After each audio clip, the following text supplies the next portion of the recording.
ఏం లేదు, మా డాడీని కలవడానికి వెళ్ళాము. ఆయన డోర్స్ అవన్నీ లాక్ చేసుకొని లోపల ఉన్నారు. ఆ లేడీ కూడా అక్కడే ఉంది.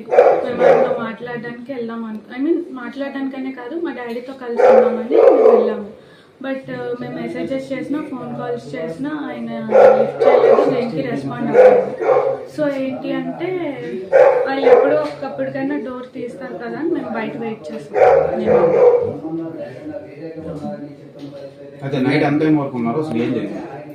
నైట్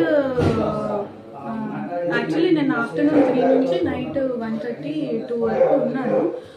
బట్ వాళ్ళు ఎవరు రెస్పాండ్ అవుతారేమో అని మేము వెయిట్ చేసాం. అట్లీస్ట్ మా డాడీ అయినా నా పిల్లలు బయట ఉన్నారు కదా, లోపల పిలుస్తారనేమో అయినా వెయిట్ చేసాం. బట్ ఏం రెస్పాన్స్ ప్రధాన కారణం ఏంటి మీ ఫాదర్ రెస్పాండ్ అవ్వకపోవడం?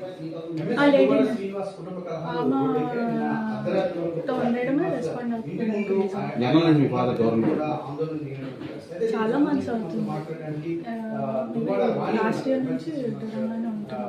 ఈ మధ్యకాలంలో మీరు కలవడానికి వెళ్ళాం. లాస్ట్ ఇయర్ వినాయక చవితి అప్పుడు మాట్లాడడానికి వెళ్ళాం. అప్పుడు మా డాడీ వాళ్ళ బ్రదర్ అండ్ వాళ్ళ మదర్ ఏం చేశారంటే మమ్మల్ని లోపలికి రానివ్వకుండా మేమేదో వాళ్ళకి అటాక్ ఇస్తున్నాం అన్నట్టు క్రియేట్ చేసి మా డాడీతో కలవనివ్వకుండా చేశారు.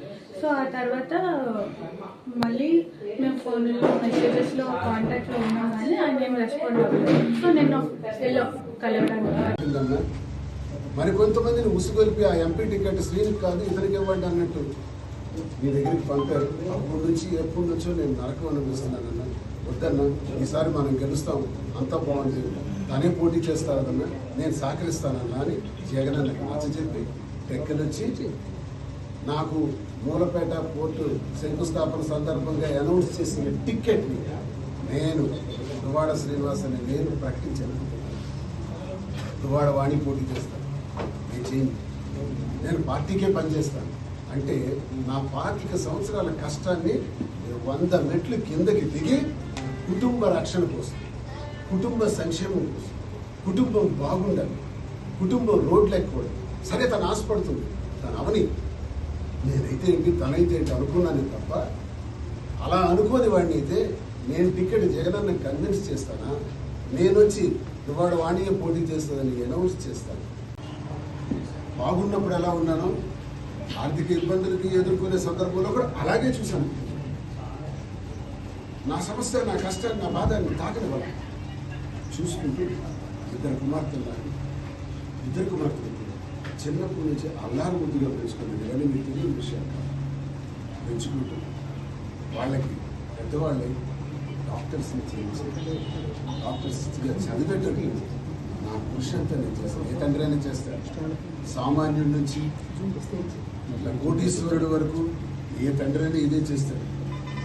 నేను తండ్రిగా ఇది చేసింది చెప్పుకోవటం ఒక విశేషం కాదు. ఇది నేను ఏదో నా గురించి నేను చెప్పుకోవటానికి చెప్పట్లా. కుటుంబ వ్యవహారం రోడ్డెక్కింది కాబట్టి చెప్పాల్సిన అవసరం వచ్చింది కాబట్టి చెప్పక తప్పని పరిస్థితులు వచ్చాయి కాబట్టి ఆఖరికి నేను నా కుటుంబాన్ని ఎలా చూశాను అలా చూశాను అని చెప్పుకునే పరిస్థితి, దుస్థితి నాకు ఏర్పడినది చాలా బాధపడుతుంది.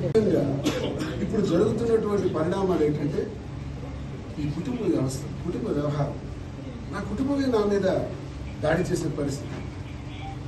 మనిషిలో యాంటీబాడీస్ ఉంటాయి, ఆ యాంటీబాడీస్ మనిషి మీద తిరిగి యాక్ట్ చేస్తుంటాయి. అప్పుడు మనిషి చాలా ఇబ్బందులకు, అనారోగ్యానికి గురి కావచ్చు.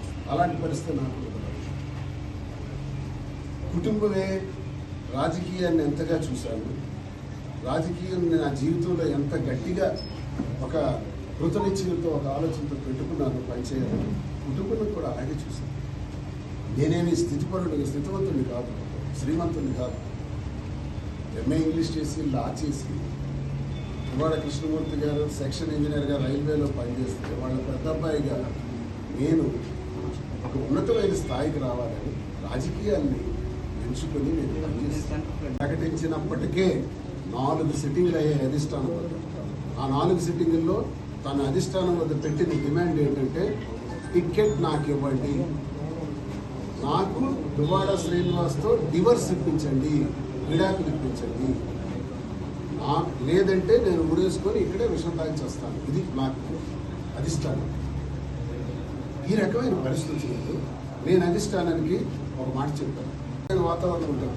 ఈరోజు 2 ఏళ్లుగా రాష్ట్రంలో దువ్వాడ శ్రీనివాస్ కుటుంబం, రచ్చకెక్కిన కుటుంబం ప్రతిరోజు వార్తలు. ఈరోజు లేదు. ఈరోజు ఎన్నికలు అయిపోయిన తర్వాత కూడా దువ్వాడ ఇంటి వద్ద హైడ్రామా, దువ్వాడ ఇంటి వద్ద నాటకీకరణం,